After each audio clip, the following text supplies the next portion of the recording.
Hello, Billionaire Podcast Network.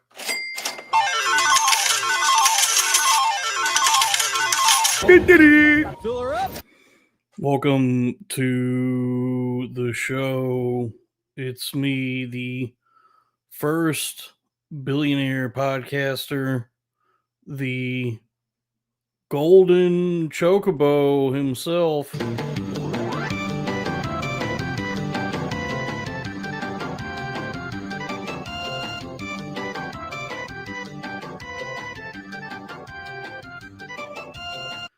Dolphin Pruitt. Oh, there we go. Super chat. $2. I want an original logo shirt too, if possible. Yeah, I'll make one. There is one that exists, and that was because Michael Hall made one, and so now there are the corn-fed shirts with the original logo that you see on the channel that was drawn by my friend Nico Vidal. So I can, yeah. I mean, I guess I could end up making some of those. Sure, I'm getting into the textile business for sure. That's it's important to have multiple streams, multiple revenue streams, shirts and tchotchkes, keychains, beer koozies, and various supplements and coffee for sure. Either a coffee or some kind of so some kind of something that's supposed to make you healthier or more alert or something that's has dubious herbs and spices in it that are supposed to help you. That's where the money is now. That and I guess real estate. Being a landlord, charging people rent, kicking them out. Isn't that what that black fellow does now? Hannibal Buress. I heard he just like owns a bunch of buildings in Chicago and then makes like black families leave. BSO just here showing love. I don't really understand. I don't understand fucking anything. I don't even know why I'm doing any of this shit. Because you ever see that shit, I got this. Lily sent me this soundboard a while back, and I love using it, but it's fucking. I don't have it like organized, so it's like you can only fit so many on one page, and so I have to like scroll through it. So it's like I got to figure out the right way to put the sounds on, for when I do the show. Let's see, what is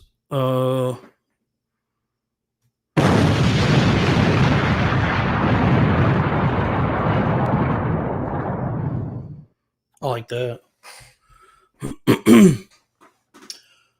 So what was I saying? I don't even know why I fucking do any of this because I don't know anything and I have nothing to say. But then I think about that. I guess maybe that's the purpose. That's the purpose of I get like art and entertainment itself. Because I remember like years ago I went to one of these repertory theaters, which that's a fancy word for a theater that shows old movies, black and white pictures. And I went with a girl, and it was one of those things where I was hoping it was a date, but it wasn't. But that's okay because I enjoyed the movie we went and saw. We went and saw that Italian fellow Federico Fellini, his movie 8.5, which is about my penis.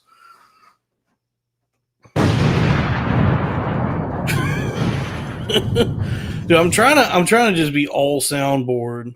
Ideally, everything I do at some point will just be all soundboard.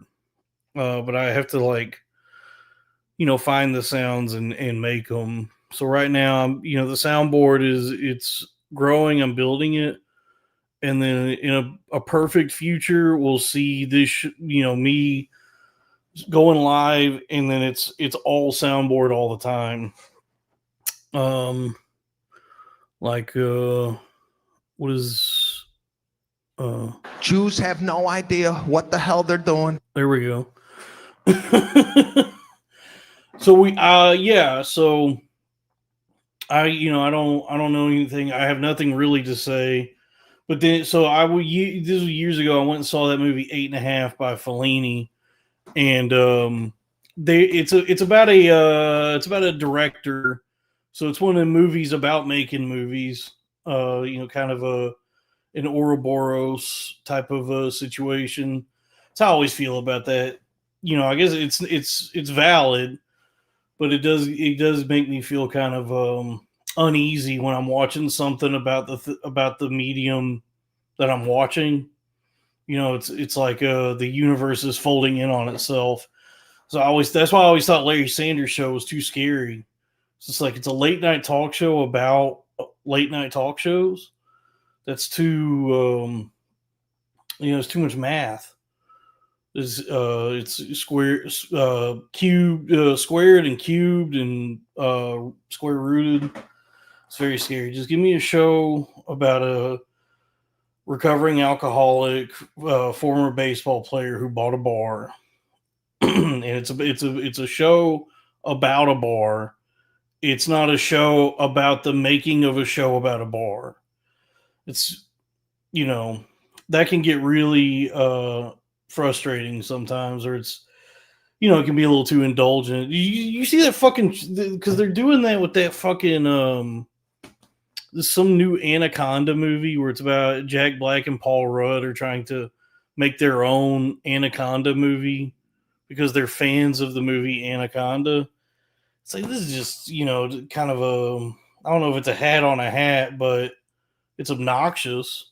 And isn't that the plot of that actually pretty good movie by Michelle Gondry with Jack Black and formerly known as Most Def, but I believe he goes by, what does he call himself now? Umbumbe, Yatumbui, Yassine Bey, I believe. It was a movie. It was a Michelle Gondry movie called "Be Kind, Rewind," where Jack Black so he gets into some science accident and he ends up accidentally erasing all the VHS tapes that the video store he works at. So they have to go and remake all the movies themselves. And so it's like a movie that's kind of a love letter to movies and the spirit of the artist and community and all that. But the whole premise is just going through and taking like classic movies and they got to remake them, but for like no money. So they're like look like community theater versions of these movies. It's a charming little picture. Now they're doing like a big budget piece of shit version of that, but just for the movie Anaconda. It looks like with also Jack Black. Let's see. No, Pandatron. I know it's Most Def that's in the movie, but didn't he call himself something else now? He did one of them like black guy awakening name changes. Like he went to the motherland and realized his name isn't actually Most Def as it's listed on his birth certificate. I imagine he calls himself Yassine Bey. I like that movie. I thought that was that's a charming, funny little movie where you actually get to see Jack Black face. Jack Black does blackface in the movie, and but that was before woke, and then there was woke, and now woke is dead. So I guess you could do blackface. I don't know what the rules are. What was I saying before all this? So I went and saw years ago. I went to a repertory theater and I saw the movie 8.5, which is about a director, like a well-respected Italian director who's made all these great movies, and he's trying to make another movie, and he can't figure like he's got some kind of block, and he's going crazy trying to make this movie. And there was like a line in it that really stuck out to me. I had to read it because I don't speak Italian, so I was reading the subtitles. But it's if I remember right, I might be misquoting it, but it's something like where he's like been going crazy this entire movie and is finally like at his wits end because he can't figure out how to make the movie he wants to make. And then he looks like he turns around and looks up at the sky and he says something like, I have nothing to say, but I still want to say it, which, interpret that how you will, but that kind of resonated with me as like what it feels like to want to do anything, where it's like, I don't really have anything that I feel like contributes or like any way I could provide value. I don't have any ideas. I have like nothing. There's nothing going on in my mind, and it's it's an infinite mystery to me how anybody comes up with anything, and yet I still, for some reason, would like to say something or come up with something. I just don't, I don't know how. I certainly don't have any thoughts or ideas anymore, or maybe I never did. I guess I'm also just like brain fried now nowadays because of the scourge of technology. Wait, where is it? I think I have. Oh, and let us never forget that the human race with technology is like an alcoholic with a barrel of wine. Nice. So, this guy's in here. I'm not in a good mood. So if you're mean to me, either give me money or go fuck your mother. That's how I feel, and I'll feel like that for the rest of my days. Actually, now I'm fueled by righteous rage in the after what we've seen happen recently. What was I? So yeah, I don't. Yeah, I'm like brain dead. I can't even. It's crazy, it really sucks to realize, like, back in the like late 90s, I believe, there was this David Foster Wallace wrote that essay. I think it's in the supposedly fun thing I'll never do again collection, where he's got this essay he wrote in like the late 90s about his fears regarding television. And you know what? Fair enough. I am still wearing the same shirt. And it's because I don't have anywhere to go. I don't have any fucking money. So I'm not trying to go anywhere and impress anybody or get any pussy. I'm wearing my shirt. I'm jacking off into my boxers. I'm walking around covered in filth and grime and seminal fluids. And there's not a fucking thing you could do about it. And I'm not here to endear myself to anybody or win over the favor of anybody. I'm a man unto my own. I'm an island, and who doesn't like islands? The tropics, coconuts. You think you just fell off a coconut tree?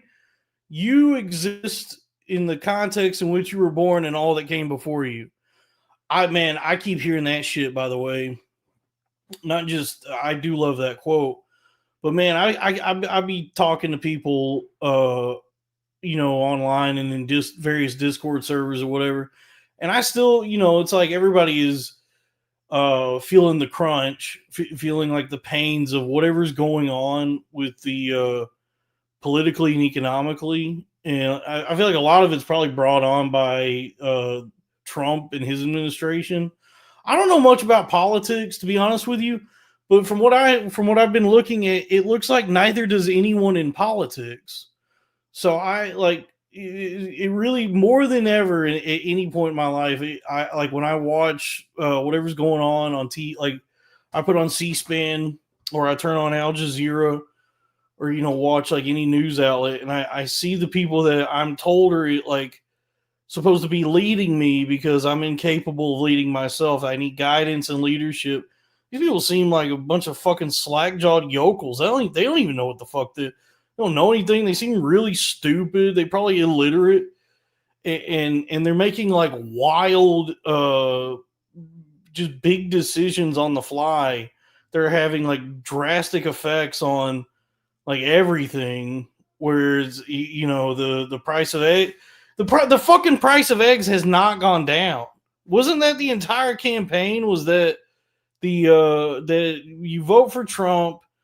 and then you can make an omelet for cheaper, and you can scramble your eggs and make fried. It's eggs for everybody. You know, Teddy Roosevelt ran on a platform where he said a chicken in every pot, because at the time chickens were kind of a luxury item. The American people up till then were just eating like stale bread and old cheese and bugs, and it was only the opulent, the wealthy, the elite who could afford chickens. And so Teddy Roosevelt said, this is unacceptable. Everybody needs chicken. And so he ran on this campaign of a chicken in every pie. Everybody gonna be able to get some chicken.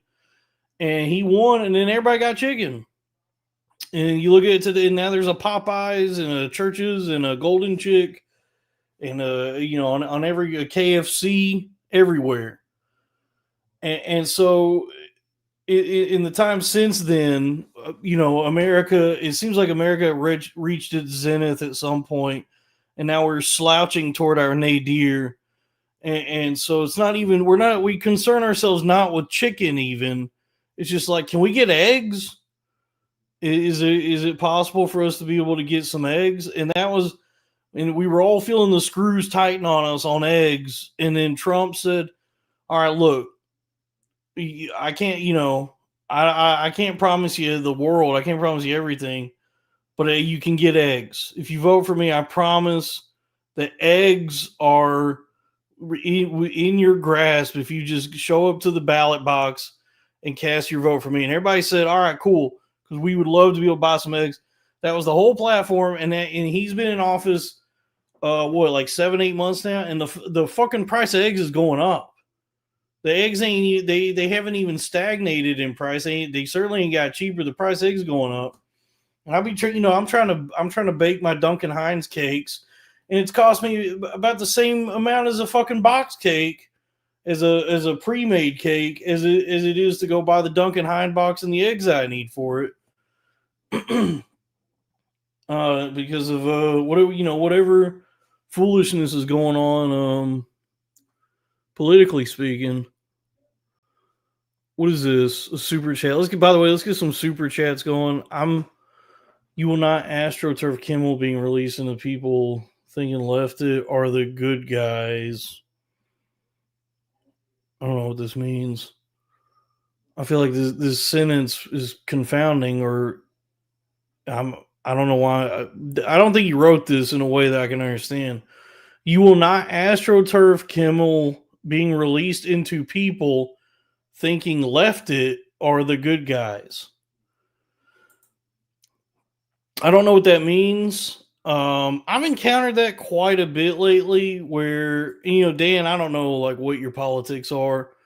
I would conjure a guess from the interactions I've had with you that you lean maybe a little right, a little conservative, but which is fine with me. But I've like gotten into so many like Twitter threads with people, conservative folks, where I have to like decode what they're saying, like in Christmas Story.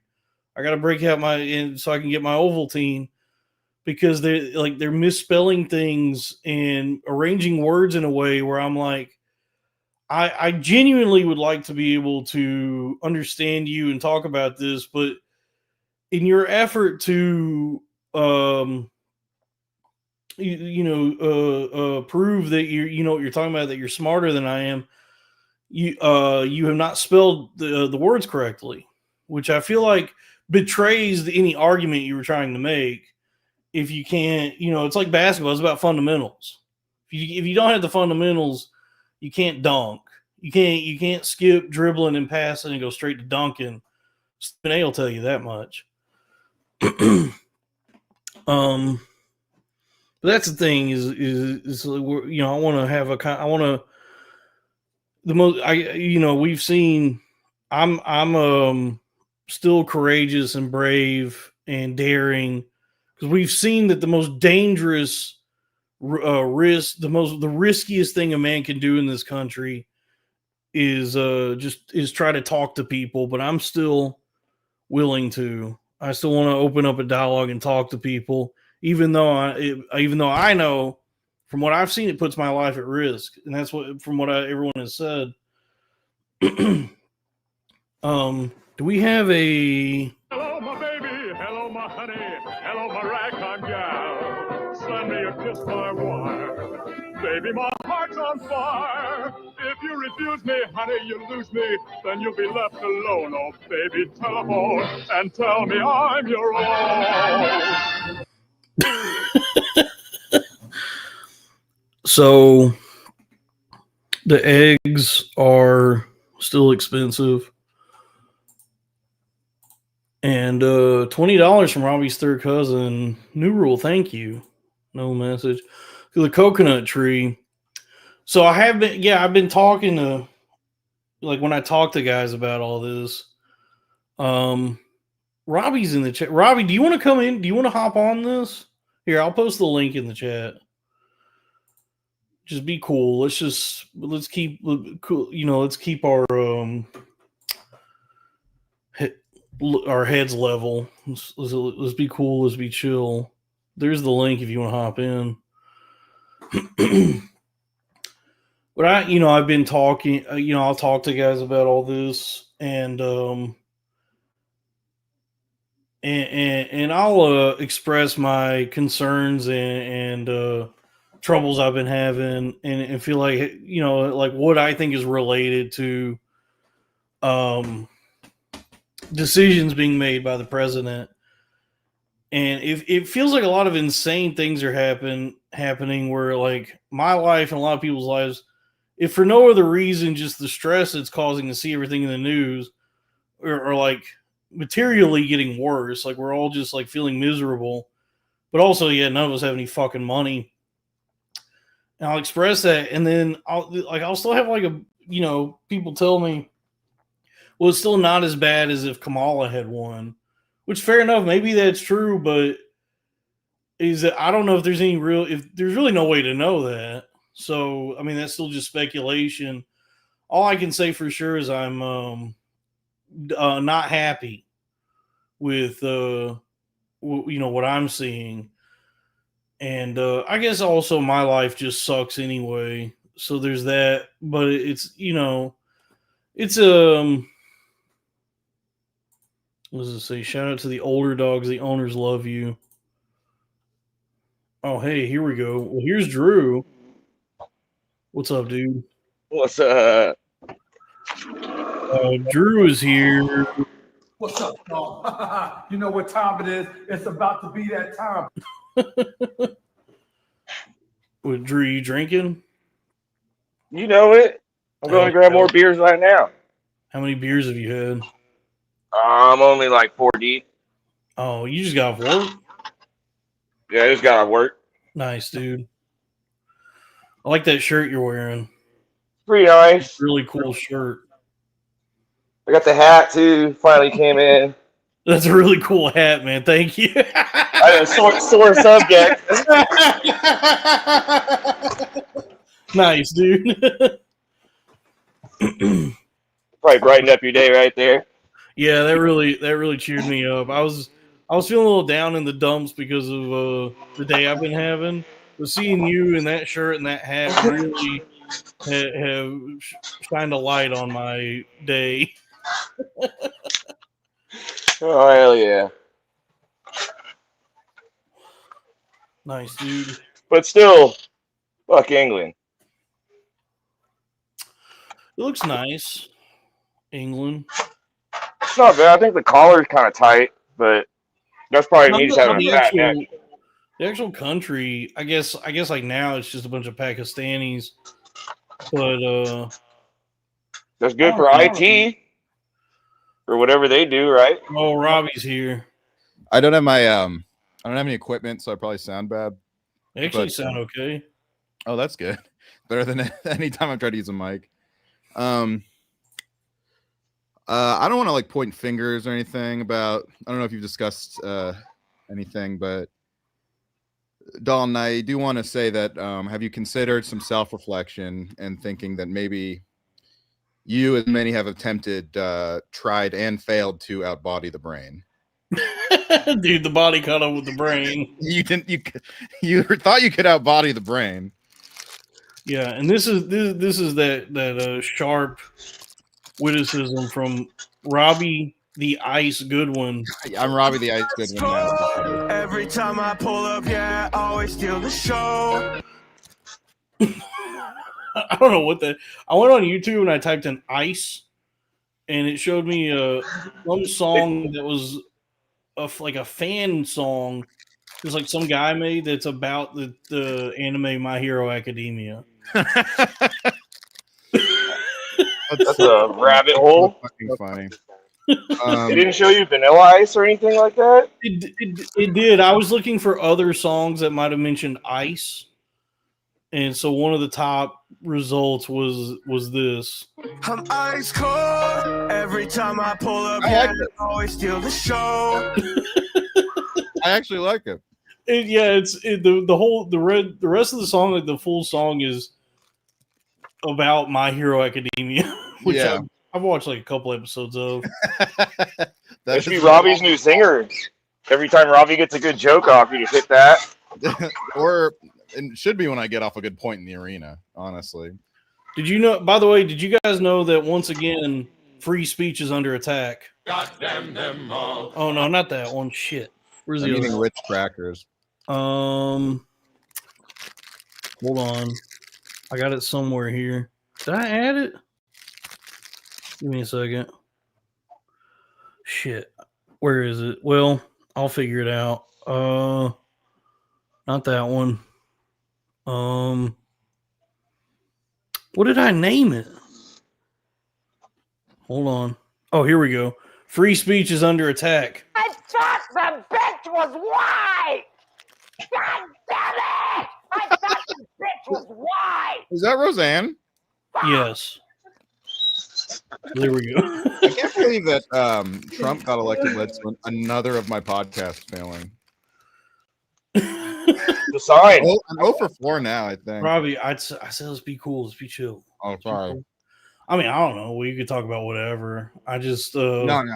I'm just trying to make some jokes. I've done all my. Have you already said crack left? No. Oh, No. I have not.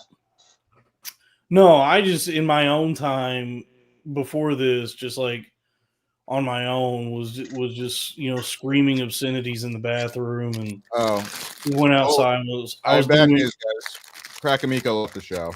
I was doing karate on a tree, like a Ronin, dude. I was practicing my moves. You're Ronan O'Brien. Dude, I'm Ronan O'Brien. I asked him if he could help me find a job, by the way. Something I've been trying, because I feel like nobody's utilized Twitter in this way, is I've just been responding to celebrities and big accounts, asking them, do you know of any remote jobs they're hiring? And so I said that to Conan O'Brien. He has not gotten back to me. But I feel like I have a big enough account that it's like somebody's got to notice and could probably help me figure something out.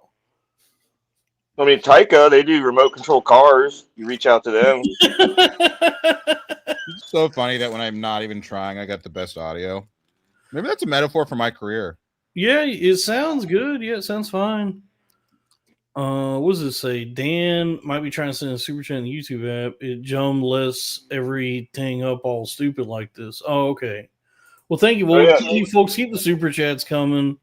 In the super chats, you got to type it in regular chat, cut it, put it into super chat, because it'll autofill in the weirdest ways, dude. Like, it'll recorrect the word, and if you click the word, it'll put spaces in the word and shit.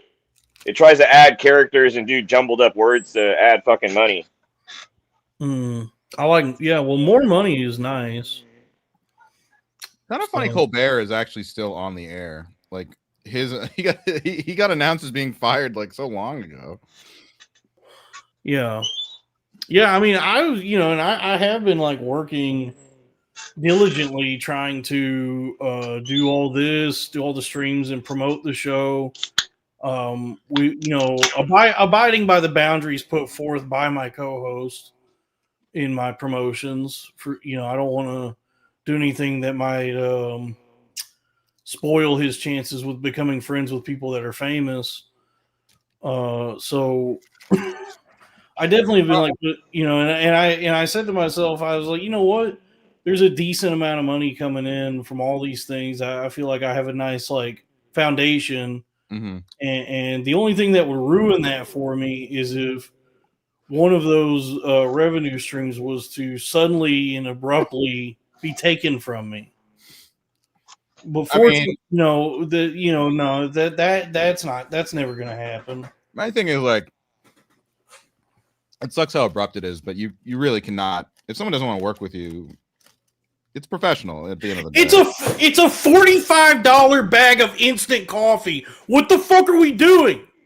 What do we do? I gotta walk on eggshells. I gotta tiptoe and pretend like this is some wonderful, amazing. I feel like it had more to do with Sam Hyde than I don't know. It's fucking crazy that we have to act like this is a revolution in some like food products or whatever. I feel like you might be taking out too much of your frustration on body brain. The brain is caught up with the body. But it's like it's shit like that though. It's fucking shit like that where somebody is doing something that from the outside looking in is like, this is fucking ridiculous. But you have to act like it's this just wonderful mind that could come up with something like instant fucking coffee. Have you tried it? It's good. It is very good. I endorse it. I actually just got some today. It's a great product. It's honestly, it is good. Look, it's a little cost prohibitive, but you spend a little extra money for the benefits that you get from the supplements. It actually makes me like feel like it is a like I'm on a drug when I order it, which is cool. You made some fucking scientific breakthrough. I also really do not think that's what it was. Craig said he'd been thinking about leaving. Well, then I just made things worse. Just now. Dalton, we've been promoted to listener. We have been promoted to listener. Whoever said that was a genius. It was Slav. Oh, damn. Never mind. You are not a genius, Slav. I immediately take that back. What does it say? Dalton and Robbie are the Kimmel of today. Thanks for being honest. Thanks, man. I mean, I don't want to like talk shit about Christ. Like, what are you supposed to do? If you want to leave a show, I get it. If you just like want to bow out, like, he bowed out more gracefully than Figs. I'll put it that way. Sure. And he hopefully won't delete the whole show the whole time. He might. I mean, I don't know. I mean, who knows? We should we're working on a creamer. We should get that YouTube video. We are. Yeah, we should work on a creamer. What are you gonna call it? Hold on. Torso Mind.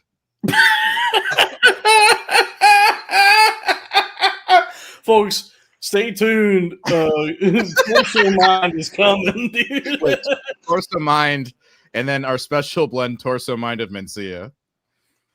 I like it. I don't think. I mean, we don't know it's Lewis's fault. We don't know what. We don't know. I mean, it's Shannon's fault. Crack gave us a nice professional message. Do I think maybe there's other things? Almost certainly, yes. But it's like, I don't know. I've had this happen enough that I guess just it's the way it goes. By comparison, it's probably the most elegant anyone's ever left a podcast of mine. Yeah. Or honestly, or a romantic relationship, or a close friendship from college. Yeah, I mean, this is the one thing that they all had in common. I don't have enough TV credits. Yeah, this is something that a couple people years ago, White Cotton and Soder, both told me about. Like, if you're going to like try and pursue this, because you're not supposed to. They were like, this is like a really like stupid, bad way to live your life, and so you just like you need to like brace yourself and like steel your nerves, because like you're gonna be friends with people who I get like are your friends. They, basically to some degree. Look, it's like any technically. But what they told me was that just don't expect any longevity or loyalty with anything. And if it works out, great. But motherfuckers is going to jump ship at the drop of a hat if they think that they're going to be able to climb the next rung on the ladder. That's gotta be scary, jumping from ship to ship, though. What if you fall? I mean, How close to the ship? In many ways, it's like Alvin and the Chipmunk 3 Chipwrecked. We feel chipwrecked. I was just thinking this is just like Chipwrecked. We're just like Chipwrecked.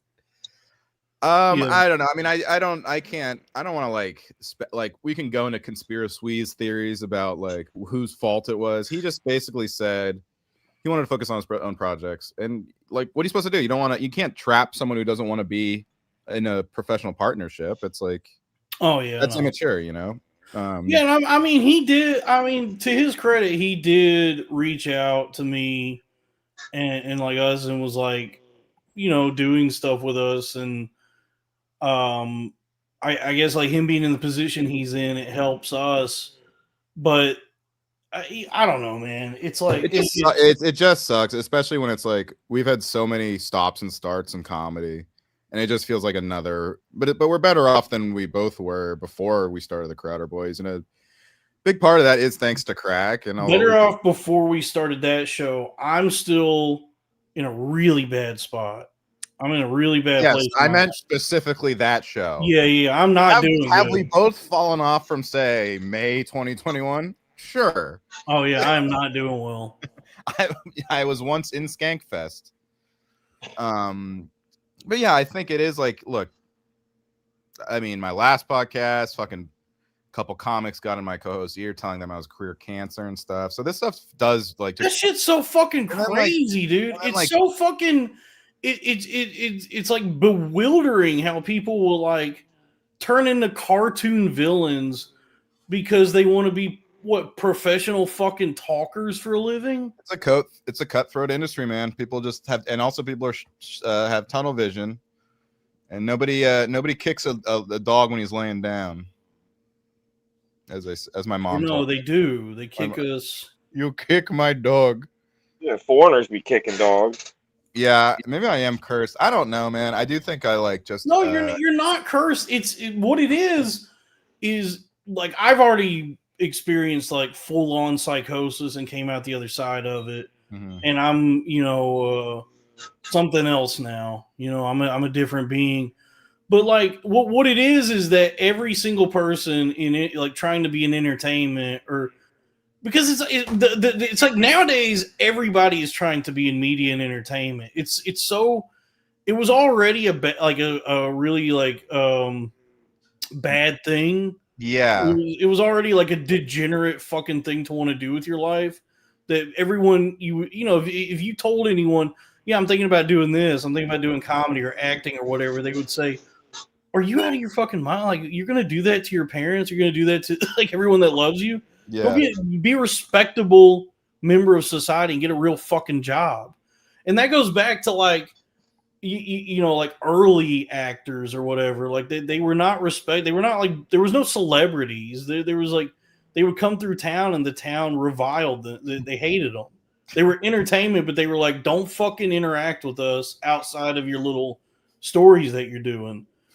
It's just now it's also celebrated, but it's also I'm watching you in blackface, or I'm not looking you in the eye. Exactly. But it's like now everything is so democratized, in like one could say media has compounded. Do what? One could say media has compounded. Media has. Daryl 401. This is crazy. We had a plan to do Ernest Scared Stupid. Spoiler alert. Yeah.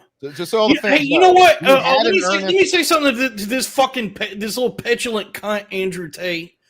I see your comments in here, and I know that like what you're wanting to do is get a rise out of me. But let me tell you something. You were just plumb rude.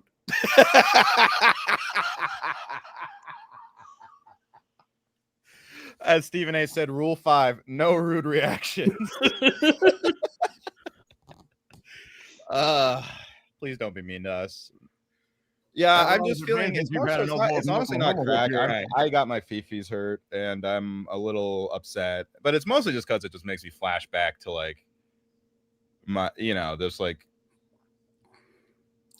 I mean, it's already hard enough to do comedy, but especially like my former best friend kind of ditching me because he saw me as a career liability, and then like I know this wasn't the whole thing, but I happen to think it was a big part of why Stewart kind of left me too. So it does kind of feel like a lot of times I kind of get abandoned. So when someone starts getting a little momentum in their career, whereas and I guess that's just how most comedians kind of are. Robbie, new late show host, win. I fucking hope so, dude. That'd be great. Say he could be Colbert and you could be Kimmel. Maybe Broke to Jen was what was keeping us all together. But what I was trying to get at is because like everything's been like, because of technology and the internet and everything, like everything is so democratized and accessible, which that comes with like good and bad aspects to it. But then also like there's not as many opportunities just across the board anymore. Like the job market just feels like it's drying up for so many people, where it used to be you could just get a high school diploma and go get a nice job and pay for your family. Mm-hmm. It's like now, you know, people have college degrees that they were told, the college degrees you were told you were supposed to get, like computer engineering and software and all that shit. They can't even find fucking jobs. And so like everybody, it feels like more than ever, so many people are drifting toward like media and entertainment, because it's proven for a lot of people to be a viable option, and it seems like it still maybe is. The problem with that is like it's unnatural. It's like it's like extremely unnatural and demented to want to be like public in front of people and try to entertain them. It's tacky, you know. I don't think it's that viable either. It's not paying me that well. I'll tell you. That also explains why people make hard decisions like Crack had. I mean, I'm sure it was tough for Crack. You know, it's not easy, but it's such a desperation, cutthroat and desperation. That's not even. I'm not even making that point. Oh, okay. Like I don't even care. Like however tough it was for him. I'm not even going to get into that. I'm just saying that, like, I think everyone that's trying to be in entertainment, media, stand-up comedy, whatever it is, exists constantly at a baseline fucking psychosis. It's just all these fucking people constantly looking over their shoulders, trying to see who's the next most famous person in the room. Yeah. Trying to figure out like what needs to be done to climb up onto the next rung of the ladder. Yeah. And nobody has any path. Like nobody knows like what they're doing or how they're going to get there. But they're all like attempting to do this thing that's like exceptional. That's like to actually succeed and be good at this, and people want to pay to see you and all that. You have to have like you have to be like, I don't know if it's special or just persistent, and I don't know what makes it something where you become the thing that people want to pay to see. But it's rarefied air, and so everybody's clawing for like the next spot. Also, the crabs in the bucket thing, but it just creates this like this baseline level of crazy in everybody, and they're trying to figure out like what they're trying to strategize their friendships and relationships for like what's going to be best for me in my career. And dude, and it's crazy how much that like. How do I stay in Luis Gomez's good graces? I mean, that's what I felt about Stewart and Online Boy was like, I feel like you're expending me in your career strategy, which hurts a lot because I thought we were friends outside of this thingavage. This is a good question about the Patreon for Crowder Boys. There's not gonna be an interruption in the show. It'll probably change name, like we'll probably rebrand it and restructure. That Patreon, if you're still subscribed to it, the show's just going to continue in some form on there. So we're not in the business of ripping anyone off. Have you thought about getting a hold of Steven Crowder? Speaking of which, my Patreon hasn't updated in like a year. I try to make sure everything is regularly updated. My Patreon and the Crowder Boys new title TBA. It's actually the Arrested Development. It's the TBA podcast. You guys don't have to turn against Crack, by the way. Crack is still, he's still a very talented guy and a very funny guy. You guys should keep being fans of his. Yeah, I don't. Please don't leave us. Please don't leave us. maybe support him a little bit less, but you don't have to abandon him. A little less. You should, keep following Crack on all of his, endeavors. But now we can say that last Sam Hyde video fucking sucked. I mean, just what a moronic polemic that was. It was one of the most moronic polemics I've ever dumbest seen. fucking polemics. I'm sorry, man. You can't cry in like the first 2 minutes. And by the way, that was fucking. I have been beside myself since then that he took issue with that at all. That I said that Sam Hyde fucking sucks, and he was. It was because you tagged him in it, and I think he might be. Wait, what did you say, Robbie? He's gonna have to see him at Skankfest, and it's because you tagged him in. I don't know. It was something stupid, but yeah, that's. But he's gonna have to like see. He's gonna have to see them. Wait, Robbie, you're cutting in and out. Robbie. Uh-oh. Drew, we lost Robbie. Damn it. I feel like I've Well, I think he's saying he thinks Crack's gonna have to see Sam at Skankfest. He shouldn't be afraid of that. Do what? You shouldn't be afraid of seeing Sam at Skankfest. I guess it's like he doesn't want to be associated or feel like he's like co-signing me saying Sam sucks. But that just goes back to what I was talking about, where it's like, why is there an environment in which everyone has to like act like what Sam posted is in any way acceptable? That it's in any way like refined or not completely fucking embarrassing and makes him look like a dumbass. Even then, why do you have to like him? Why do you have to like his friends? All like in that, you don't have to all like each other. No, in fact, the default setting for like so many comedians and entertainers is they all like don't trust each other and don't like each other, and everybody's like, because it's all like like beneficial to each other. It's like mutual benefit. It's like a mutual benefit. These relationships, everybody just pretends like they're cool with each other, but they all fucking hate each other, and they talk shit behind each other's backs. Like, honestly, I feel bad because we kind of did that here a little bit.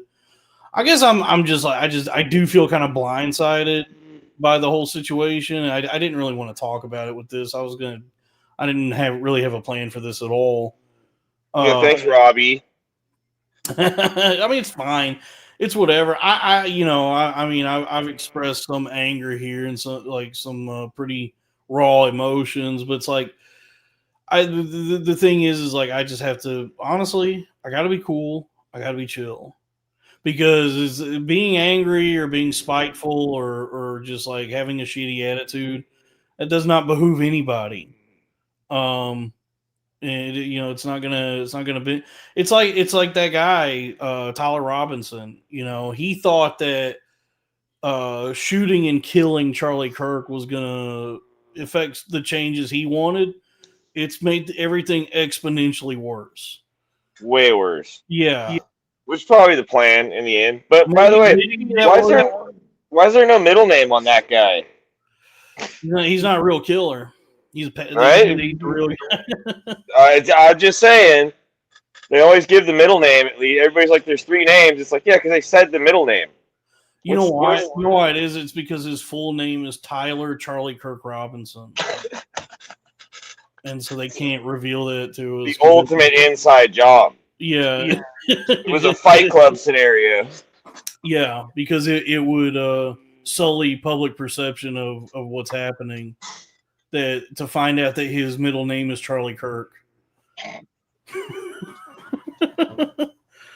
So, but yeah, I don't know what people are talking about when they say, like, when they try to attribute this assassination to any one ideology or whatever, because I feel like, look, when you think about both sides are kind of the same, sure.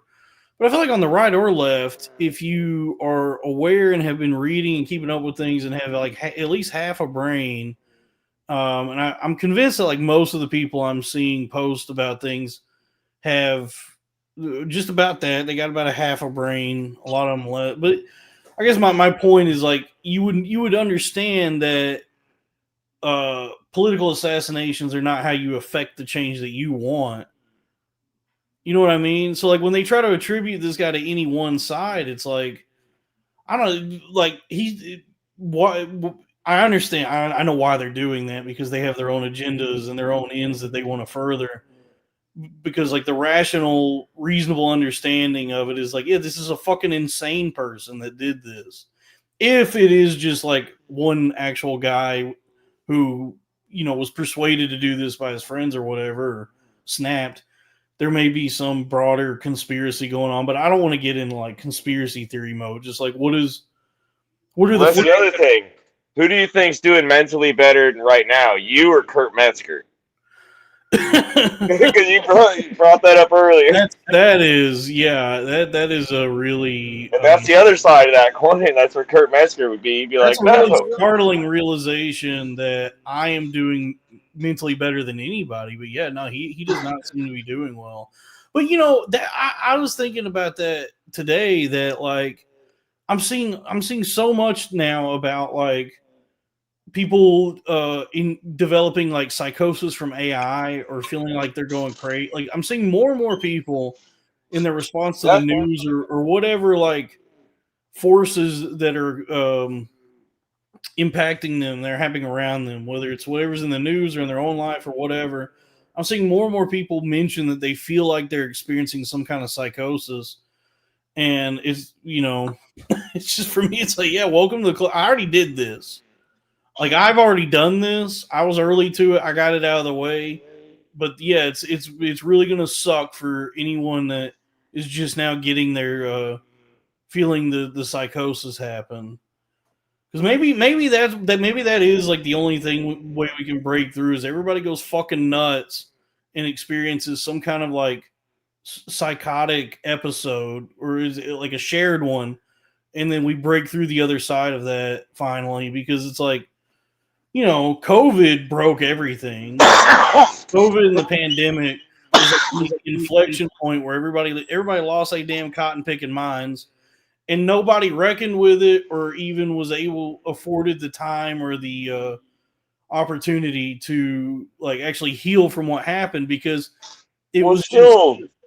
I don't know. I have my own opinions on it, because I'll say, right, it was an intentionally released experiment just for transmission rates.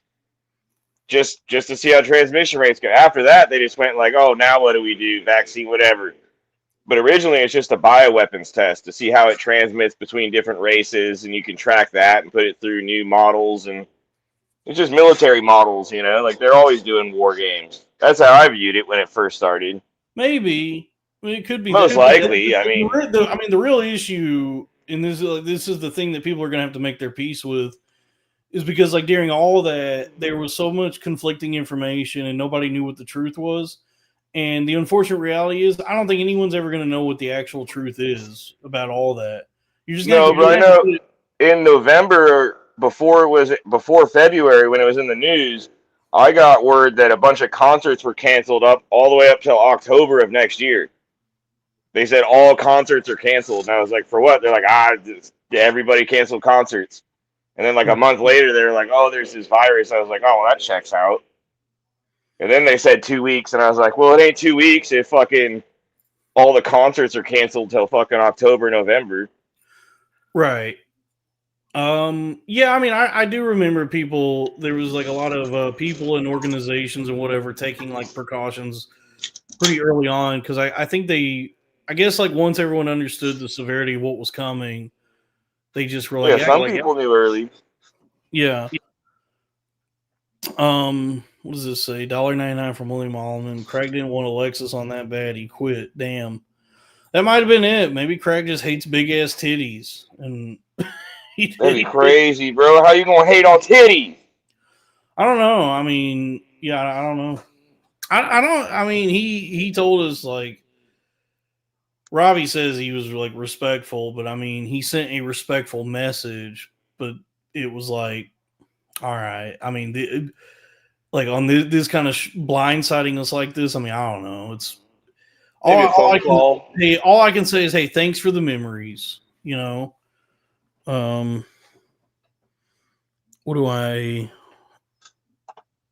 does it say? No, hold on. Oh, I like this one. Out here in Amish, smoking big doinks in Amish. So, what was I saying?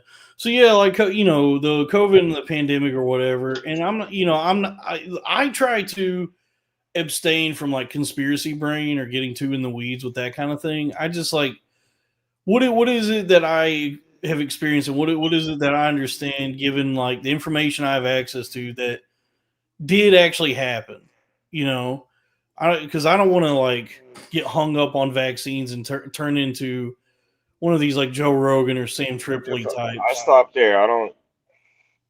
You know, I ain't gonna say nothing about that. I just didn't do it. That's fine. I don't know about it. I guess like what I'm getting at is just that it was like, I just remember in March of 2020 they said, hey, just give it 2 weeks and this will be over. And brother, it's been a long fucking 2 weeks. I'll tell you that much. Because it like did. if I was fired with that 2 weeks, I'd be like, well, this is actually pretty sweet. I still have a job. Been going for years now. I'm still getting paid.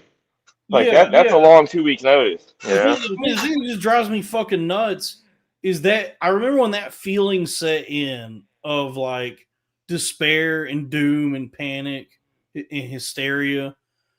And I just remember like just like living with that as all this was happening and thinking like, yeah, at some point this will go away. And it just never did. Like it was like I lost my damn mind and had to actually go to a couple hospitals and wear the grippy socks. It, you know, ruined my life.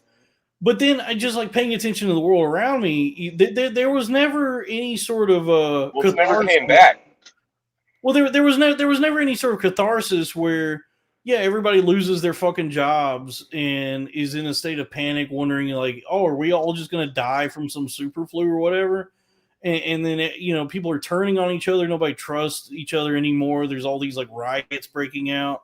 I guess that's because of George Floyd, but there was also just like the discontent that everybody felt that probably contributed to their, you know, people taking to the streets and doing like destruction, you know, but then I just remember at a certain point, yeah, there was never any sort of like closing bell for the pandemic. It just was like, all right, everybody go back to work, you know. And so nobody has ever been afforded the time or the care to reckon with that and work through. I mean, that's a global, like, collective trauma that we all experienced. And just because, like, everything is structured in a way to endlessly and perpetually extract capital, we don't get to have, like, any sort of togetherness or community or anything that allows us to actually deal with that. So everybody's just got more and more fucking insane and paranoid and panicked. And now it's like, you look at what's been going on the last week, and I'm like, yeah, we're just through the fucking looking glass on everything. Damn, only $1, and I'm just, you know, and I'm just here trying to make some money because that is the only thing that matters. Body, brain, you know, I got to make coffee or torso mind. Torso mind. Shout out Suede and Sumo Dog. Love all dogs. And so, and by the way, I haven't really talked about this that much because that was such a like painful moment in my life, and people bring it up, and it actually still kind of stings. And because I was in such a bad state mentally, like I was like detached from reality. Oh, there goes gravity. Oop, there goes gravity. Mom spaghetti. Robbie, don't remind me of white rappers right now. I don't even want to think I don't fucking think about white rappers. God damn them all. I was told we'd cruise the seas for American gold. We'd fire no guns, shed no tears. Now I'm a broken man on a Halifax pier, the last of Barrett's privateers. You guys listen to Stan Rogers? No, what's that? Mr. Rogers? He was a Canadian folk singer in the Stan? 70s. Do you know any Canadian woke singers? I'm on the lookout. I'm looking. I know there's Ivy. There's Ivy. Where's she from? Oh, she's actually from California, not Canada. Oh, okay. I was say, is Tom Green woke? No, Stan Rogers was a Canadian folk singer that was prominent in the 70s, and he did a lot of cool music. He was sort of like the Canadian, I Norm. guess. What? He's like the Canadian Norm Macdonald. He was the Canadian Norm Macdonald. No, I mean, he was just like a singular individual voice. I don't even know if the incomparable Stan Rogers, but I suppose in terms of like the trajectory of his life, he is akin to a figure like Buddy Holly, and that he died in an airplane. So there is that. He died pretty young, but he made some beautiful music along the way. And so I think like one of the songs that a lot of people know, if you're a Rogers head, is Barrett's Privateers, which is what that was. A privateer is like not a pirate, but it's like a guy that a captain hires to come on a ship and look for gold and shit. No, I know you said Rogers head. I was like, what the? Oh yeah, fan of Stan Rogers. Pause. So what was So what do we do now? Oh yeah, so where do we go from here? So that was the thing I was getting at, was like, so people will reference this to me, and I can't, I have to take my lumps on this because like that time in my life I was insane, and I kept repeating, like when you get in that state of mind, you're connecting all these dots and having these ideas, and you just keep repeating them, but you can't like adequately articulate them, and even if you are able to explain anything, it still just is baffling to anybody. And they, the response, as it should be, is you need to go to the hospital. My response at the time was, "Fuck you! You're the one that's sick." Charlie Sheen, baby. Yeah, I was banging 7-gram rocks and finishing them, winning. If I this won is Psychosis, speed, I won gear. Go. I don't have Psychosis. Psychosis is Charlie Sheen. Yeah, dude, that was me. I'm so glad that's funny again, because that shit was so funny. Yeah, but and Robbie, you've poked fun at me about this, that I had like prestige television syndrome. That was actually a Lauren Davis observation, but it was very funny. It was like, it was rooted in the idea of just that what was needed is still needed, because like, I mean, as much as we think that like art and entertainment and all these are just pastimes, like distractions, they're actually like fundamental driving forces for America and American culture. Is like entertainment. It's like one of our biggest exports, and it's one of our biggest industries is entertainment. So you can't like dismiss it as this like silly, unimportant thing, even though I guess it is, in that Raphael has a really good idea. What Raphael have? Get Joe Gorman to replace him and change the name of the show to Loud Boys. That's a good idea. That's a really good idea. I am moving forward. I think the thing that has really, do we make him rap? I think the thing that keeps biting us in the ass is we keep referring to ourselves as boys. I think that might be the thing, the reason that we can't. Yeah, we should be. So they say weak time. We got to get out of weak times. Our new podcast, I got it. The Hard Men. Yeah, dude. I absolutely will go with that. Yeah, that works for me. The Hard Men. Brought to you by Blue Chew. So we're not going with Club Davenport. We could. I mean, there's, I'm down for whatever. Let's pick some new names. I like the Hard Men. I called this episode Boys to Men. It might be taken. I named this stream, and I like an idea I had for a title. But that's just the name of the stream so far. But instead of the arena of ideas, this is the battlefield of perception. How about the pleasured ass? The pleasured ass. I don't know. The algorithm may not like the pause.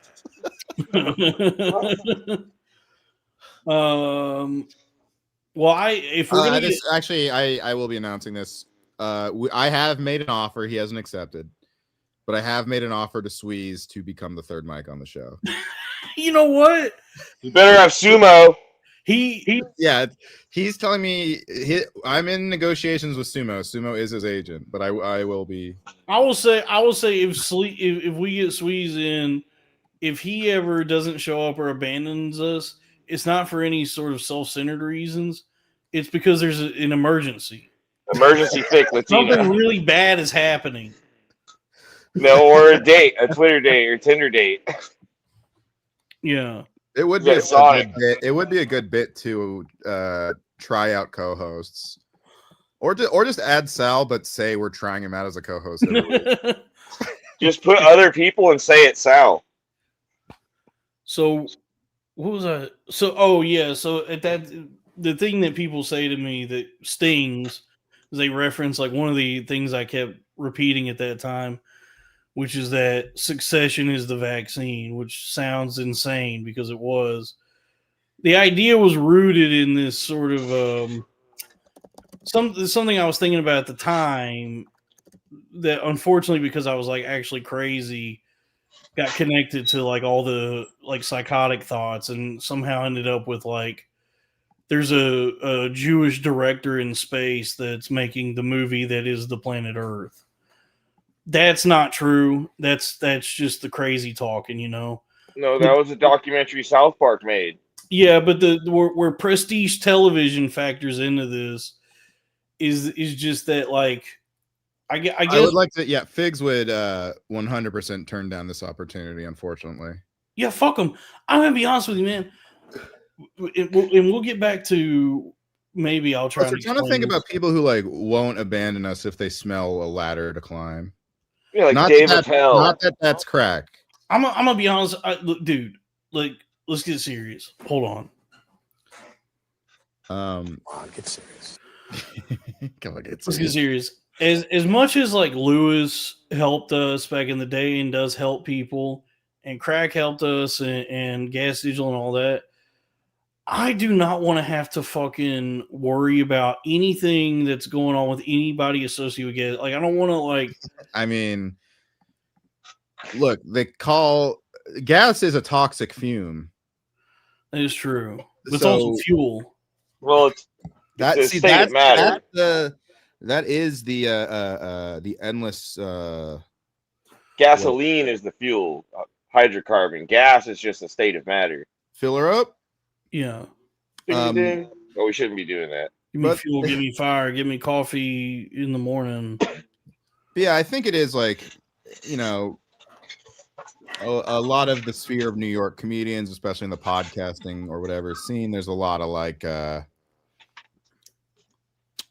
don't want to have to. Everyone's in the middle of the fucking jungle and it's a cutthroat environment, and even though everyone pretends Concrete to be friends, jungle. even though everyone pretends to be friends, everyone's kind of using each other, looking past. I don't want to looking through people's eyes to see who to associate that they can get things from. And yeah, maybe it's best. I don't want to like ourselves from that. I don't want to engage in anything where I have to constantly be wondering where I stand with anybody. Is Lewis mad at me? Why the gas digital fans are telling me to kill myself? Like all that kind of shit. It's like, and it's a fucking podcast now. I do think it is not just gas though. It is like the two that were the worst and hurt the most were Online Boy and my ex. Neither of them were really associated with gas. They just that's like it really. They just saw me as some sort of career liability at a certain point, and I could kind of smell it when they stopped trying to associate with me or like talk about me publicly, and I was kind of in denial about it. But in retrospect, they both just stopped even wanting to like associate with me publicly, but like were so nice to me privately, and it hurts. That shit fucking hurts. And then it's like, and then it makes you question everything. But the fucking problem is that like part of the problem is just that like you get into whatever it is, whether it's live streaming, podcasts, stand up, drawing pictures, whatever. It's like I don't know if it's supposed to be anything, but I feel like the best way to approach these things is that these are like expressions of one's own creativity, and therefore that should be the only like goal or reason for doing it. And then I guess like balancing the idea of like making it into a career is where it gets tricky. But I feel like just more than anything, like your main focus, your main like driving force should be just like having fun with your friends. It's great, dude. It's crazy. When Wolfgang first started doing the podcast, because we were friends and just were riffing a lot and had a lot of fun doing podcasting together.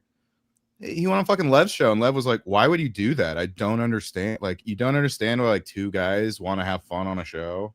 Yeah, and it's and then he goes, "Oh, I see actually why you might do that for like a little bit, and then like maybe quit." That's basically what he said. Yeah, people start like focusing on their the Joe Gorman experience. And then like people also got in Wolfgang's ear right now, and they told him like, yeah, people start to get like career minded about everything. They start focusing on like money and like how do I improve my standing in things? How do I? Yeah, nobody's focused on being fucking funny, dude. Yeah, it's like I like my friends, but how do I become friends with famous people? It's all that. I will say everything. I went through this. This was one of the things that drove me crazy. Not just the drug. The drugs was like the main thing. Maybe some genetic. But maybe this made you want to escape into drugs. Yeah, but one of the things that drove me fucking crazy was because like I was in the catbird seat at one point. The cat two bird seat. I was in the cat two bird seat. Hold on. I didn't want to say everything here has been a bit, but Crash did.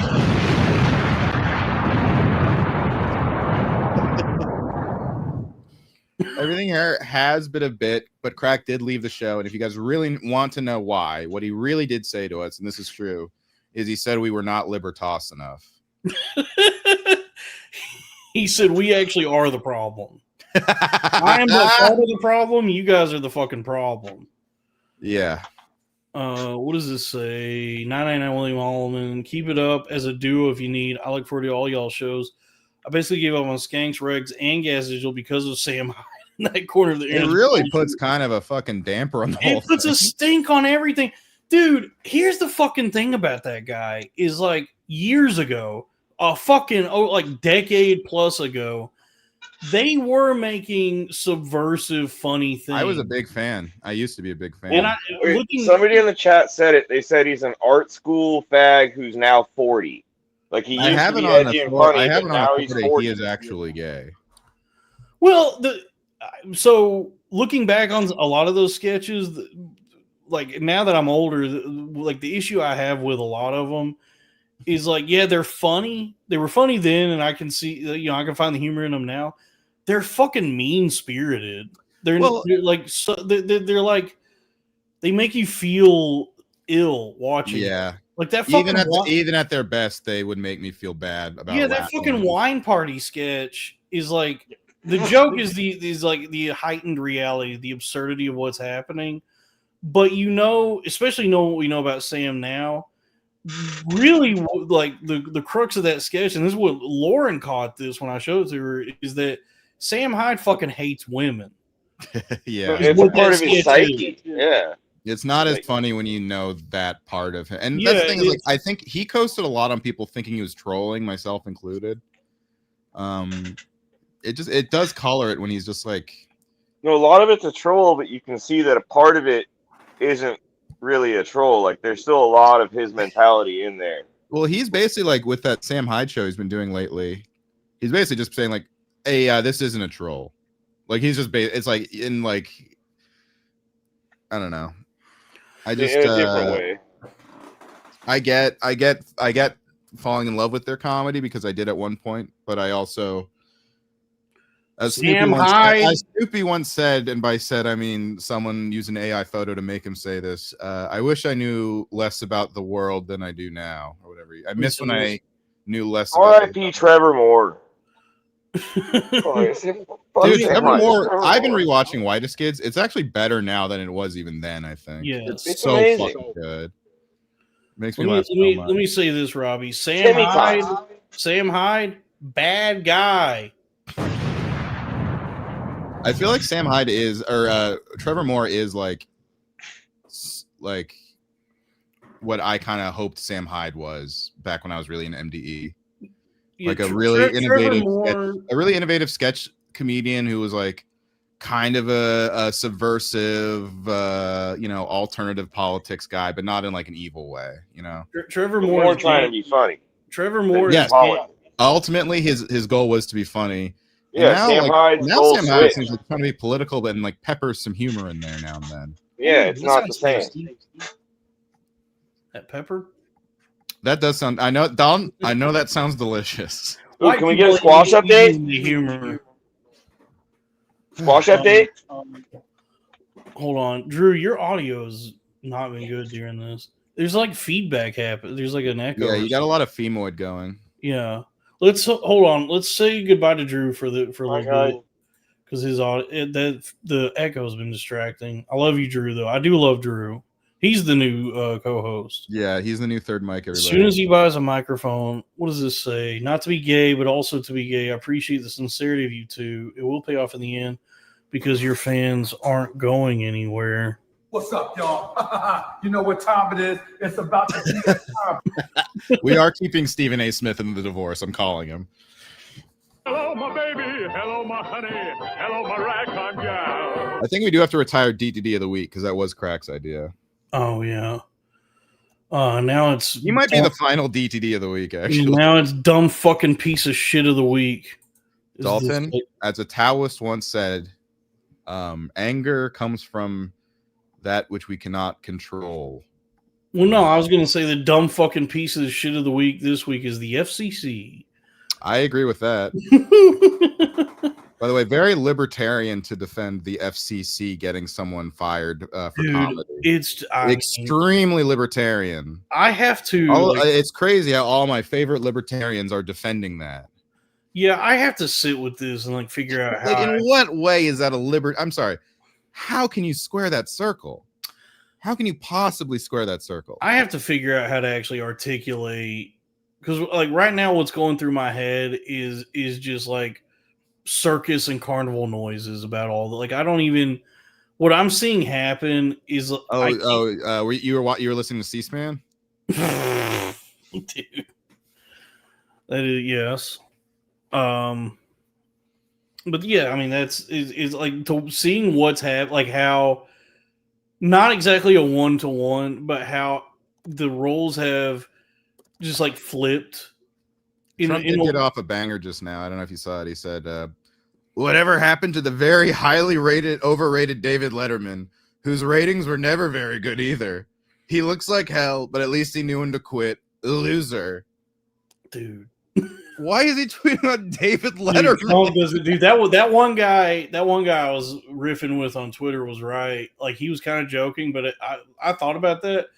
Dude, that one guy who was like the people can't imagine the beast that is David Letterman unleashed.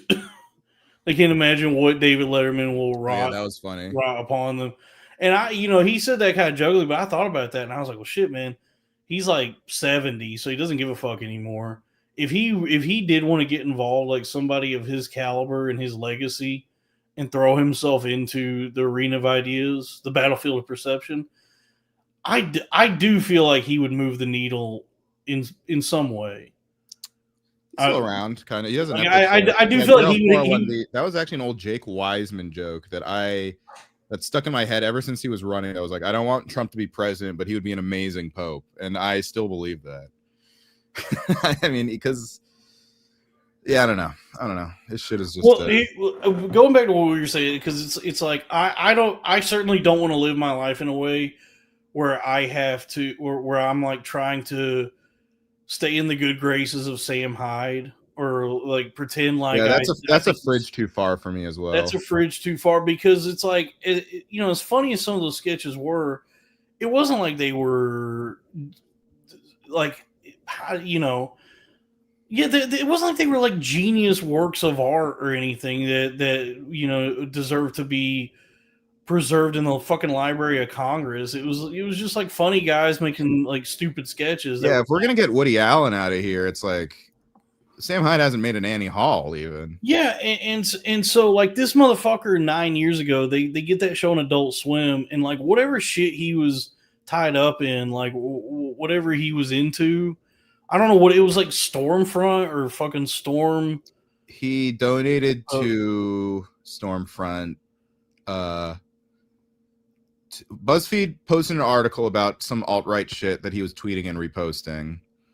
Then after the show got fired, he donated like $2,000 to Andrew Anglin, the Stormfront guy or something. That's kind of when I started to get off the Hyde train, I remember. But Yeah, I feel like with any job, if that's true, if it's like they find out he's associated in any way with like neo-Nazi organizations, I feel like not even just TV, any job would say, hey, you're like a liability for us having you work here, so you have to go. Yeah, I mean, this isn't a matter. I just don't think, because the problem is like there's no nuance when people talk about this shit, because the libtards had cultural domination for like 10 exactly. years. People want vengeance, and honestly, I was mad at the fucking libtards for like fucking 10 years now. Yeah, because it did get ridiculous. It did get to where it was ridiculous, and then so long. They were looking for things to be upset about and having these like petty grievances, and marginalized almost all like regular dudes. Yeah, and they got to a point where they were being bite you in the ass. Yeah, they were just being unreasonable and just looking to like tear people down. Like that did happen, and I'm not gonna. They were doing a full-on touchdown celebration at the 10-yard line. You know what I mean? Yeah, I'm not gonna like try and justify that or try to make the claim that shit sucked for all of us. And you know what? At least we've both been consistent. We thought Roseanne should be back on TV. We both applied for Gutfeld, and we think canceling Kimmel is wrong. Yeah, but that's the thing. That's the nuance. That's the distinction. Is like the fucking Sam Hyde thing, $1 Million Extreme, is like that was not that. That was like a TV channel, a corporation covering their ass because that guy was involved with like things that they didn't want to be associated with. Well, it was also just because Trump had just gotten elected, and honestly, it felt very unfair when they got canceled. But as your tweet very well put it, he's done everything he can to like prove them that they made the right decision, even though like it can be argued it was very gay of them to succumb to the political pressure of Brett Gelman and BuzzFeed. Oh, Rob, you see the chat? Oh, dude, we started a podcast war. Oh shit, we started a podcast war. Sorry, my bad. I shouldn't have joined. I never apologize. Sorry, Crack. I still love you. I'm done feeling bad in my life, dude. My whole life has just been me feeling bad.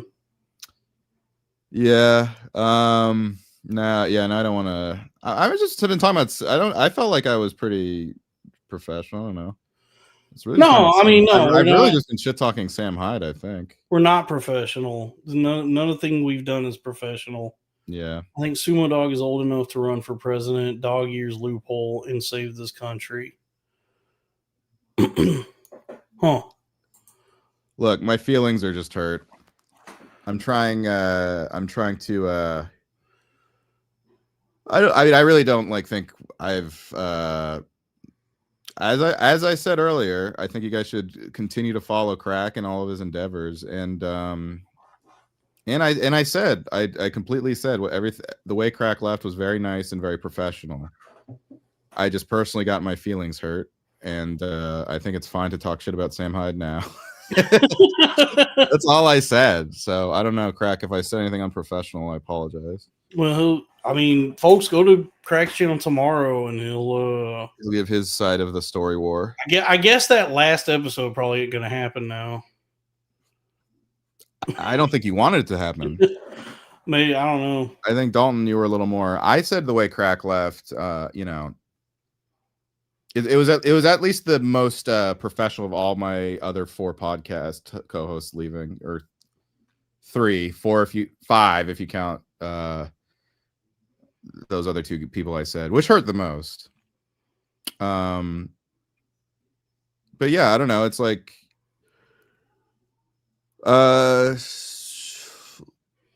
Yeah, I take it back. Sam Hyde should still be on TV. I'm sorry. You know what it is? What? I'm stuck with another batch of fucking shirts.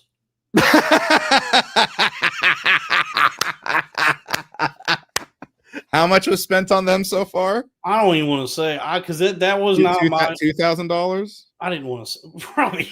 Come on, it wasn't. I mean, to be honest, I was not. I don't want to like put too much. Sorry, that was unprofessional. That was unprofessional. It's also I did not spend $2,000. No one spent $2,000. Nobody spent $2,000. Robbie's joking. Just kidding.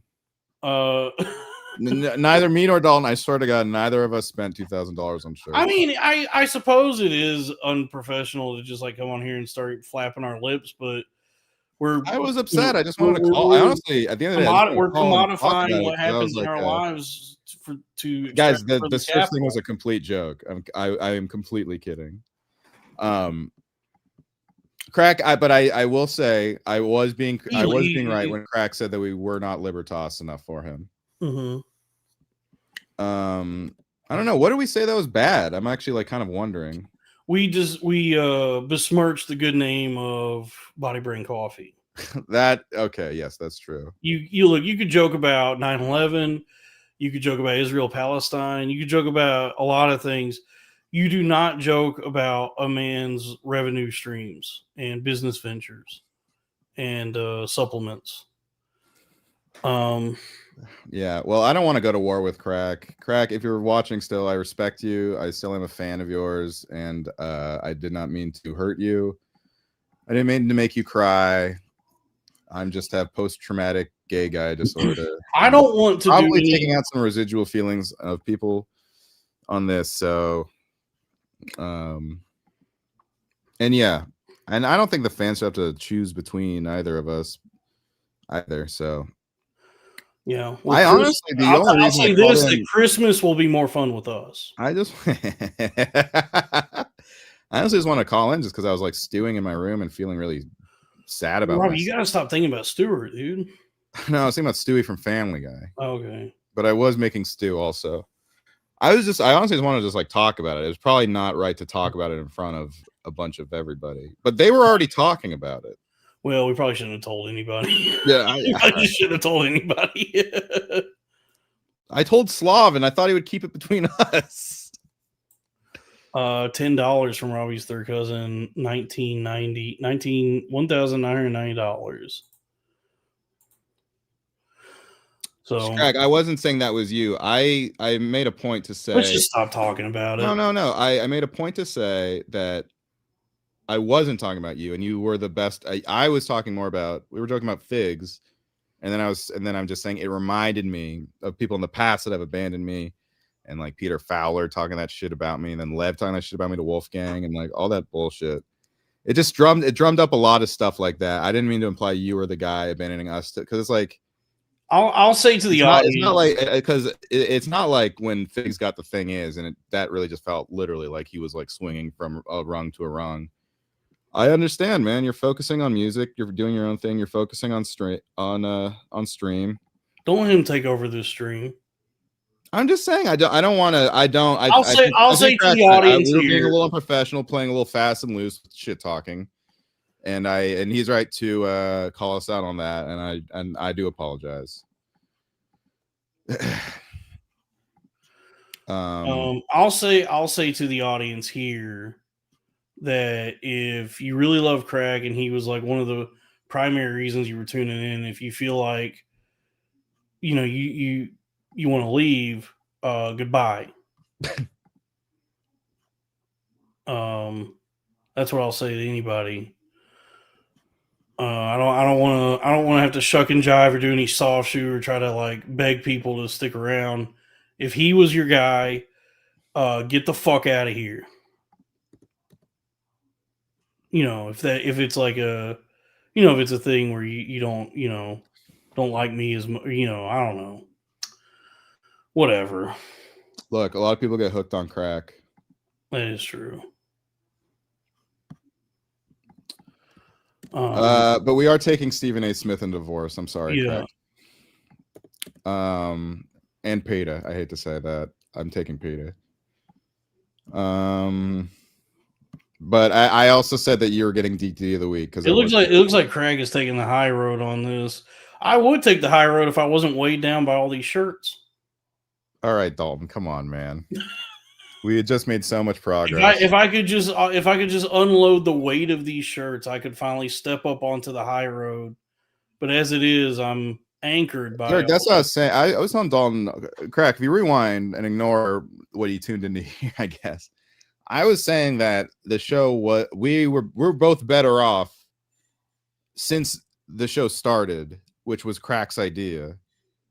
That we're better off now than we were before the show started, and I'm also thankful that he always had the biggest audience. So here's what it is. Really a climber, he would never even wanted to do the show. I'm gonna be honest with you. What it is Crack really wants to be on the panel on Kill Tony, and that was the deciding factor. Dude, could you imagine though rubbing elbows with Roll? That's tough to turn down. I've done it. It was the closest I've come to heaven. Was rubbing elbows with Roll? Yeah, I wonder if I can get uttered elbows. Yeah, it was at the very end of the goddamn Comedy Jam last Skankfest Vegas. I did, and I was right next to Roll.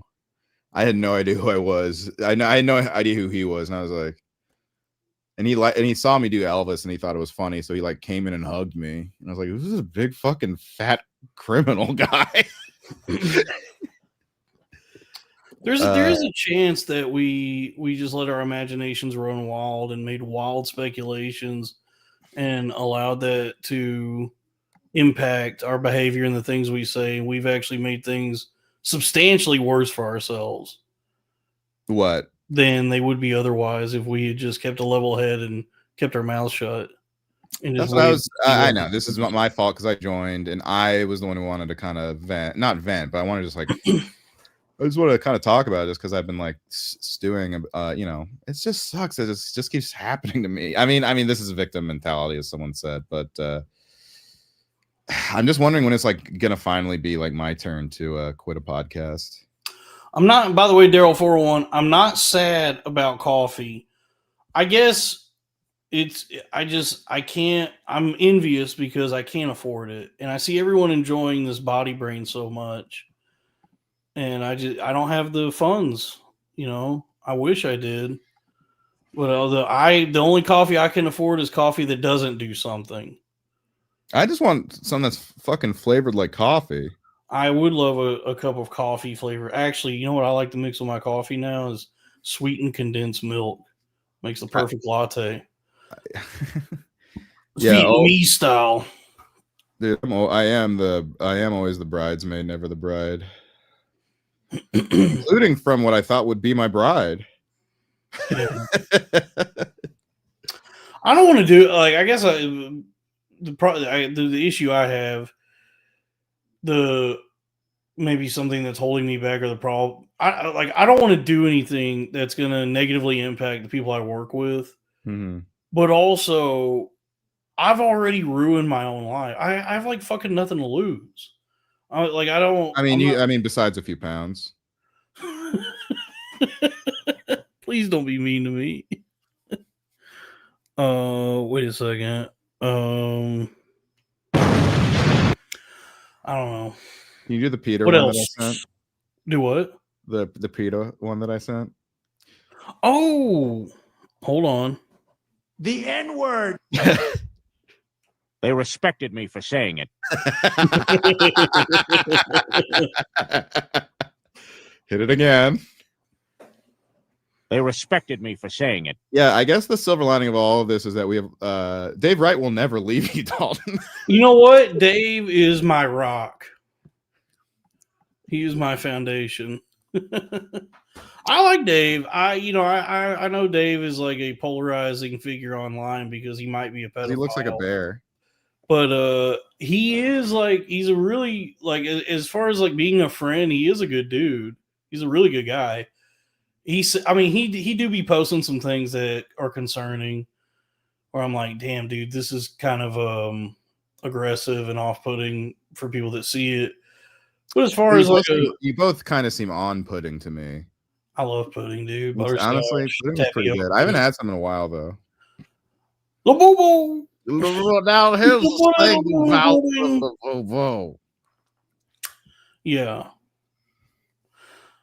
Yeah, I don't know where. So yeah, where do we go from here? What I don't know, man. the world's looking out.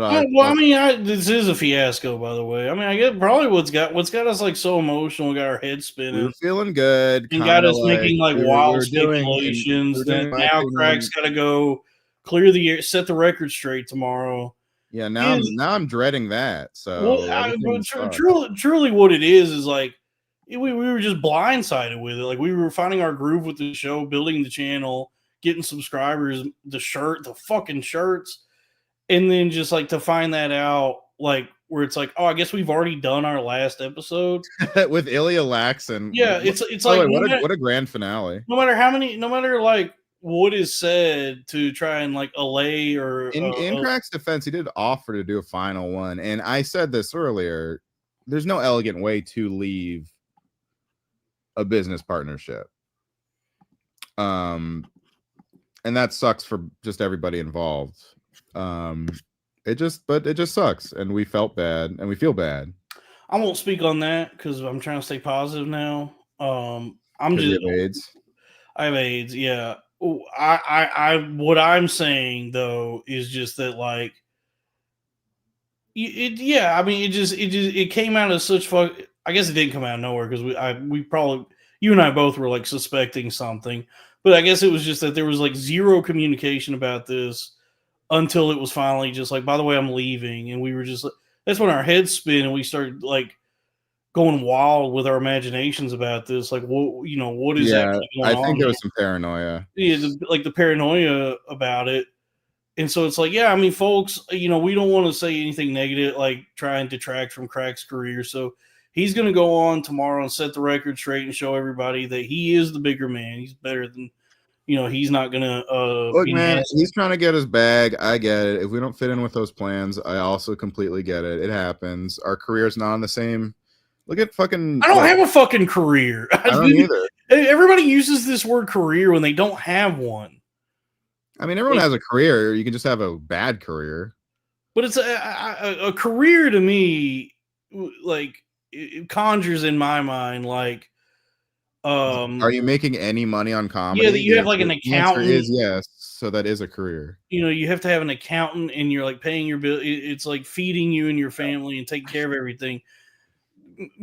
Supplemental income is as grateful as I am for it. By the way, I legitimately just felt bad. I'm not scared. I felt bad for talking shit publicly and assuming things that he didn't tell us and we didn't. And we both inferred just because, as Dalton said, we both left Ferd. We both left Ferd because we were both kind of like wondering what was the. I guess just like kind of like wondering. So we kind of in left Ferd a bunch of stuff about. Yeah, I mean, we haven't. I guess it's on us. We have not talked to him about it. Unfair, yeah. Yeah, we just have not really talked to him, and now we look really bad.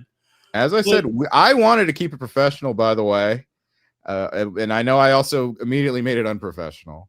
That's a good idea. But I said, we don't want to be like Israel and overreach after October 7th. That actually might help me if he writes a diss on me. That's a good idea. Yeah, that could help our career. That actually probably would, no press is bad press. Yeah. You know what I mean? Maybe I'll just go work for my dad or something. It's also like my life is in such a fucking precarious place right now. A Drewcarious place. My life is in such a Drewcarious place. It's like I thought that finally I had like maybe some stability in the things I was doing, and it's like, oh no, I have to like fucking scrape and claw and figure something out again. I guess really what I've learned in everything I've ever done in the life I've lived. Is that's always the case? That you just like don't get comfortable. Just don't ever think that you actually have your feet on the ground about it, like within your feet.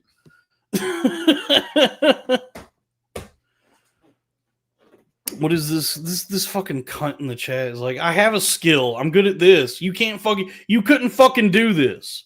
You take it for granted because everybody talks. Like everybody is taught how to speak and write and use language when they're children, but you don't develop any sort of proficiency with it, and you have the mind of less than a toddler. A mind of Mencia. That's how stupid you are. So it's like you don't understand because you think just because you also talk that you think this is not a skill, but I'm actually skill Tony. In fact, what we've learned in the wake of the tragic killing of Charlie Kirk is that the greatest skill, the most honored, sacred, most valuable skill is talking to people. And they killed him for that. They killed him for that. Yes.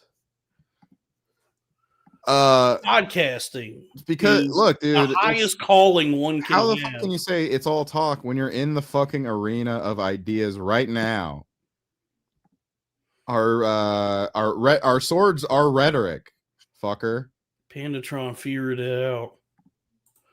No, it's no longer the arena. The arena that we've shuttered the portcullis on the arena. This is the battlefield of perception. This is the battlefield of perception. We've actually the war has now extended beyond the walls of the arena. You know what, Dalton? Hit that PETA again.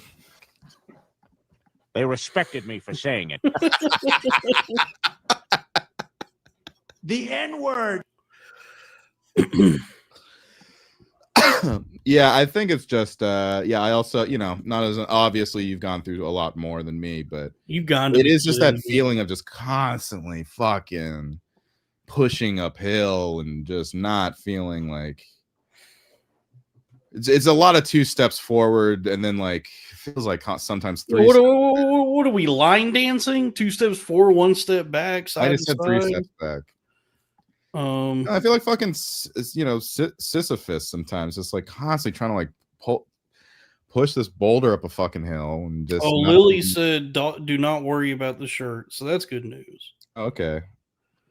Shout out Lily Abernathy, the real MVP. I wanted to say the shirts thing was a joke. Oh no, I guess like she's allayed my fears, but it's like.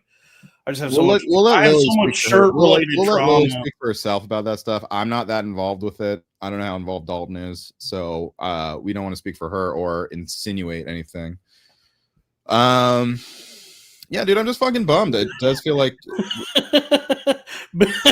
You know what? Yes, the shirts have been lifted off my back, and I can now step up onto the high road. So there you go. Yeah, you know what? Now that the shirts have been lifted. Now that the shirts have lifted, we can all walk hand in hand on the high road, but certainly not on the same podcast. The shirts were really, I don't think, Nick's another guy who I don't think would want to be that publicly associated with us. I've had that guy on 3 times, and he has not retweeted the show once. Yeah, I don't. All these guys just like, and again, not crack. It just brings up these feelings as this happening before. But I feel like there's all these people who are like embarrassed to be associated with me, and that's honestly what I think happened with fucking Stewart and Online Boy. And it's like, why? Like, am I that fucking like big of a liability to you that you don't even you are like won't like fuck with me in any sort of public way? Or the idea of you getting ahead in your career is it just has no plans with me in it in your life. Even I just want everyone to have very bizarre because it's like professionally is a whole different thing. It's like I understand that perspective in a professional way, but then when it was like we are personally friends or even my significant other and we just both are trying to do comedy, like you even want to distance yourself just as my personal friend or your boyfriend or whatever. It's like because even before we broke up, she like wouldn't post. She would like not post me that much, and not to be a girl about it or whatever, but like would like post her material shitting on me on Valentine's Day, but like not anything about me myself, and it's like, and at a certain point it was like, okay, you're just trying to like only post with like people who are convenient career wise maybe. Oh, shut the fuck up, Orbs Inc. Girls is scary. Girls is so fucking scary. This fucking rude comment. It's like, yeah, it's hard to get pussy because girls is scary at any age. It's not like we're not trying to be cute, you fucking idiot. Yeah, why do you think I think this is cute? I'm weak, sad, and desperate, dude. It is scary. They are so scary. Oh yeah, we gotta listen to Panatron's new song. We'll wrap up with that here in a second. Man, do I feel like a dumbass? Do I feel like a fucking just idiot after all the things I said? I take back all the. I guess I do. I probably have ruined our chances with the body brain. I was trying to tell you this whole time that you can never outbody the brain, and you just keep trying to. Yeah. But yeah, I think the answer to career setback is not to go scorched earth. That's actually what I was trying to say. But then we got on here and I guess said some stuff. We both just I guess maybe this was a bad time to go live. But yeah, we probably should have given it a week. But you know what? Shit was done is done, dude. Should have just had a phone call, honestly. But to be honest, yeah, after this, I'm gonna take. This is the first time I've got. I mean, I will say this is also nicer because this is the first time I've gotten like someone's quit on me and I've had someone else. Usually it's just me and another person. Well, I mean, the show that we did before this that was like a exceptional circumstances. Yeah, I don't really count that one. That was just like that was more tragic than tragic. Just like it was hard for me to feel like the victim in that situation necessarily. Yeah, I don't know. It's just been a tense week, and once again, who knew? I'm not gonna do this. Kimmel would be the one to tear us apart. I guess we could watch I guess like that is one of my favorites. To offer any sort of contrition, I guess we can watch one of his videos. Damn, I feel like a dunce. Don't worry about it. I'm so emotional. I mean, I made money on it. So that's, you know what? It's sad to watch something you cared about and worked on and thought was a good product die. It's sad, but it's also. I mean, we'll just restructure it, rename it, and make something new. I'm definitely not buying those Costco shoes now. I can't afford them. Yeah. Now I have to. I gotta see if Conan's gonna respond to me if he has any leads on remote jobs. I mean, I make no bones. I think I'm gonna quit comedy and do something more realistic, like try to like get into the NBA. Yes, that's a good idea. I make no bones about it. Unless you have a bucket of Kentucky Fried Chicken, you're constantly making bones. I make no bones about it. I mean, even then and now, like even when things were on the up and up for me, but especially now, I mean, it's like, yeah, I am a fucking loser in my life, like where my life is right now. Yeah, I feel like that too, and that's why I. And you know what? Stuff like this makes me think that other people are, it reinforces. I'm like, do these people view me as a loser? Well, that's why I don't know, like why I just can't get anything to like. I don't know. It just doesn't feel like I don't know. I just don't know why this cycle keeps happening. Kind of. I mean, that's the nature of the beast. But enough of my ex-wife. But a beast has awoken in me, dude. I have the fire. Yeah, you have become a woke kind of guy. Yeah, I'm a libtard. Hold on. A beast has Ivy Wolken in me. I do stand by what I've said, because I study the markets. I understand, like pump, when things pump, when they dump, I have the charts, technical analysis, all that. I do think that now, like, because leftism has dumped so much, it's like bottomed out. I'm all in on leftism. And I'm holding. Yeah, you buying the when dip. It pumps back up. And by the way, I know that sounds delicious. Yeah, I think everybody that's now, because like the right has achieved victory politically and culturally to a large degree. Markets are always shifting and fluctuating, and the lines are always moving, right? Mm-hmm. And so like. I'm right now. I just see that leftism is on sale. I just find politics to be like genuinely very exhausting now and like draining in a way that I haven't felt almost ever, even as like a libtarded kid who like I guess hated Bush. in the past, Hated Bush. in the past, you were a little more insulated from it because it didn't. No, I was a fucking junkie. I craved politics information. I was so fucking into it, especially in high school. Well, yeah, well, no, I mean, like you could access the like information, the news, and all that, and it would affect you in as much as like what are your opinions, but your day to day existence was more comfortable in the past. Yeah, you know, and now, besides like Jon Stewart getting on TV like making fun of Fox News, there wasn't such a crazy integration of comedy and politics. Like it's like if you step outside it is really crazy how many stories have involved a comedian and politics in just the last 365 days. Yeah, it seems like now it has a much more direct impact on our lives because like the president, I didn't know presidents could do this, is just like making like wild and drastic decisions that are directly impacting us. Like, and also like a record number of comedians at a presidential inauguration and like people we've met too. It's like it's entertainment. My life was always better when comedy was an escape, and this word gets like has been so comedy just don't feel like as much of an escape lately, and politics and is also extremely like depressing and draining. So I don't really know. This word has been so like, I don't know, fagified by a lot of people that use it. But fascism is like one of the symptoms of fascism is media and the state becoming intertwined. And so like we've seen that happen more and more over this last year, you know, to where now the lines have been much, you know, blurred a lot between those two things. And so that is like indicative of like a more authoritarian kind of governing. Yeah, that's true. As dumb and shitty as like Trump going after The View is, I couldn't give a fuck about The View. But okay, I mean, fucking JD Vance did a podcast from the White House with Theo Vaughn.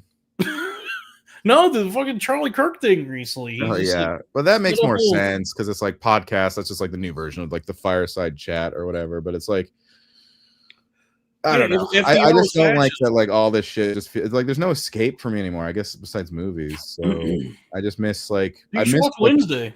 I miss when comedy. Once again, as Snoopy didn't say, but has been going viral, saying, "I wish I was back in the world that I didn't know more about it when I did." Whatever the fuck that AI thing says. And yeah, I'm just like I'm just sad, and I do wonder, like, you know, when, if ever, is it actually going to be my turn to like for something to finally work, you know? I will say I do stand by one thing: Sam Hyde sucks. Yeah, I don't know, like culturally the way things are shifting. I don't know how much it's going to bite people in the ass. If at all, but when the stories come out about Sam Hyde, yeah, that's the thing. Sam Hyde is a buy high, sell low stock, I would say. Yeah, if the shit that I've heard is even half of it is true, yeah, I feel like people that are associated with him, like, we'll see what happens. If you know, now that I'm talking more hasn't come out, honestly. Yeah, well, I mean, we'll see how people. I'll leave it there. We'll see how people react because, like, sentiment has shifted so much that it may just end up, you know, being nothing for, you know, it'll just everybody will be okay and we'll look like idiots. We're just shaking our fist in the air, like, why this injustice? But yeah, I've heard some fucking gnarly stories about that dude. Yeah, literally, he can't keep getting away with it. Cito's $5. Predator rules, but Epstein flow feels more topical.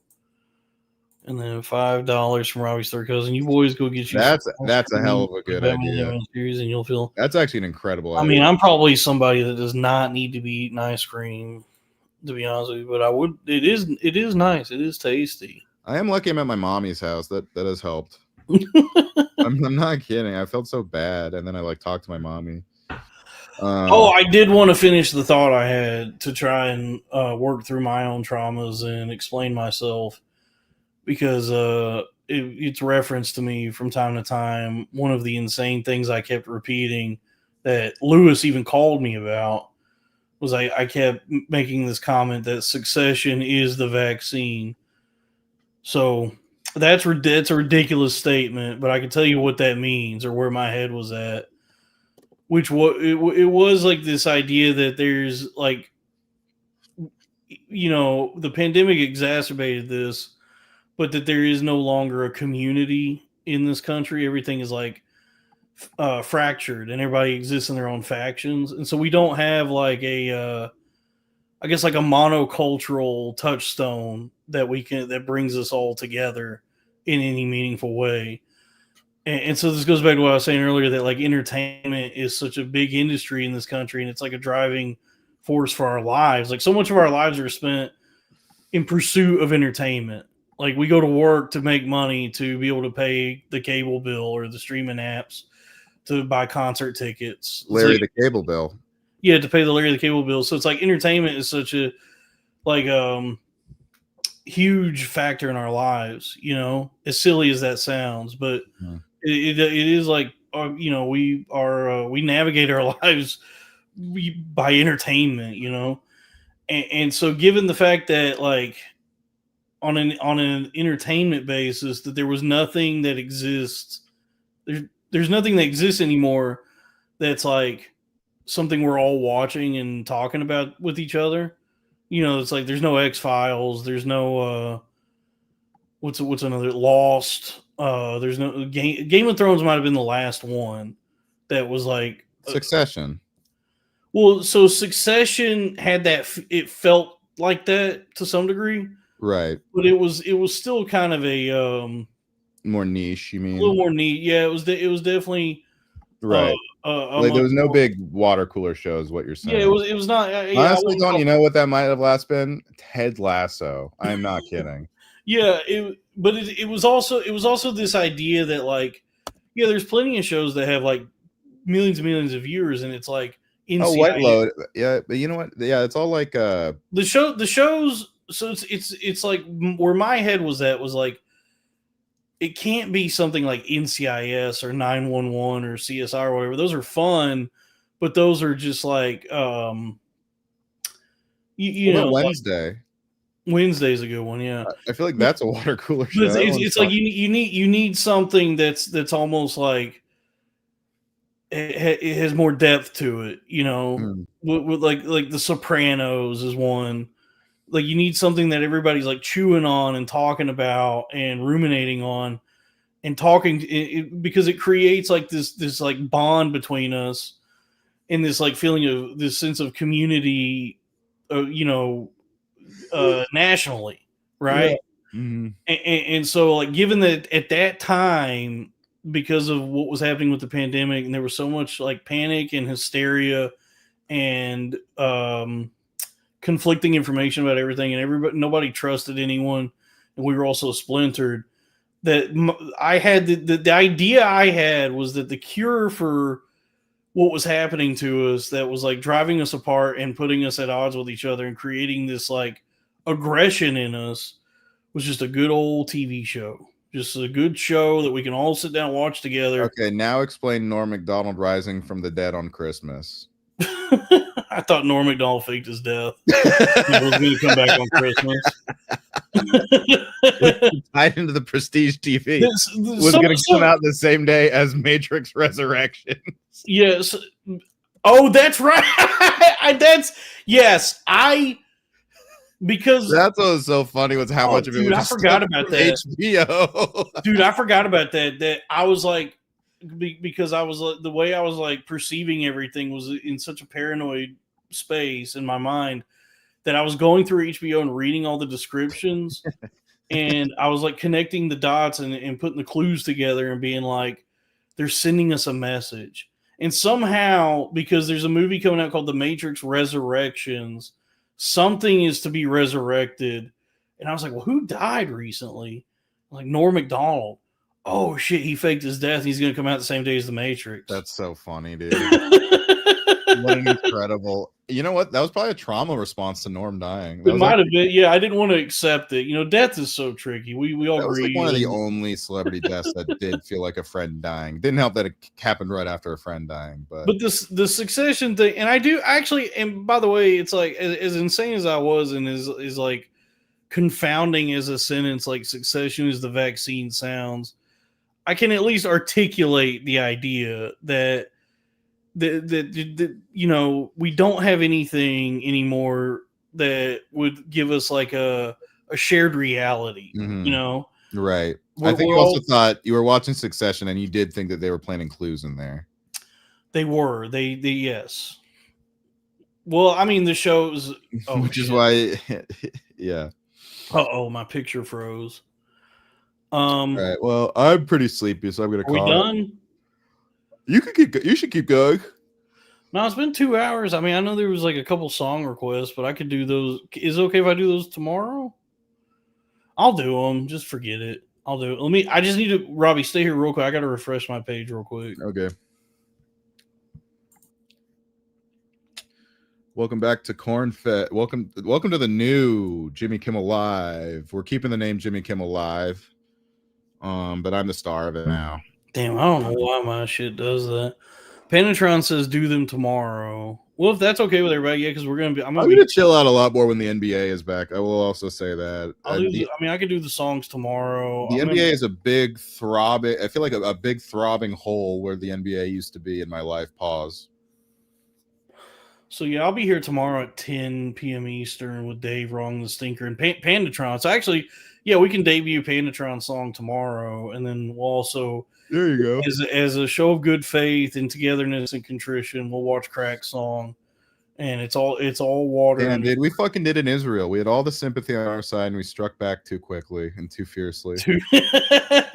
Well, you know what? That's the Joan Didion once said that we tell ourselves stories so that we may live, and so like the story that we've told through this fiasco is like a way in which people can better understand the conflict between Israel and Palestine. Honestly, and if you guys love us, you also have to love Israel now because we are Israel in the metaphor. Yes, we are Israel. Crack leaving the show was as bad as October 7th. But I think people dismiss like the understanding of the world through fiction. I see that criticism a lot. But from a lot of the Statue Laser Eyes accounts, where they say the left, their entire understanding of the world is based on fiction. And it's like, no, it's not the entire understanding, but fiction does allow one to like understand the world better. It's like we tell the truth in also, fiction. It's funny that guys with statue laser eyes are saying that you're literally a statue with lasers coming out of your eyes. Yeah, they're all. You want to be a comic book villain. Also, who do you think built those statues? The Greeks, and their whole worldview was based on fiction. And folks, new rule: if you're gonna criticize the left for having a worldview based on fiction, you can't be religious. Yeah. So, but boy, do we have egg on our face, and it's I honestly, I don't. I mean, if right I don't know. Chat, did we say anything that bad? I really don't think we did. Yeah, I we think did. Crack was maybe just hurt that we spilled the beans. But what can we say? He awakened the hungry wolf. And the hungry wolf was long dormant. Dude, the hungry wolf was vicious, dude. We bared our fangs and feasted. Yeah. On some beans, dude. Big old I think king. this all would have been avoided if Kumia had bombed a little harder on Legion of Skanks. Yes. I guarantee I got me about a janitor and a drum full of ass whoop I'm going to get down there and pour on you. Well, so please subscribe to the Patreon for this channel. It's patreon.com/cornfed with Dalton Pruitt. Big things are coming to the network, the Billionaire Podcast Network. So please subscribe to Patreon. And I thank everybody for tuning in during this. and your Thank you continued to the guy who said his wife would keep a lookout for the Costco Nike dunks for me. That was a very kind gesture of you two. Yeah, and the thing with the shirts, Lily reached out and said the shirts, don't worry about it. But I hope everyone understands. I just have a lot of shirt related trauma. It would have been we mostly said that because to Crack's credit, he said he wanted to let us know so quickly because of there was merch being printed and stuff. Mm-hmm. So it's not like he just was abandoning that either. He was probably quicker to act because of that more so than in spite of it. Oh, I almost got fucking pissed just now. Church Haggis said, "You'll never be a billionaire." Don't I almost put a hitch in his ass. But then he said, "You'll be a trillionaire." I guess that's another lesson in waiting before you speak, folks. And here's the thing: one time, a man once offered me a boat. No, actually, I won the boat. I bought the boat. Fair and square.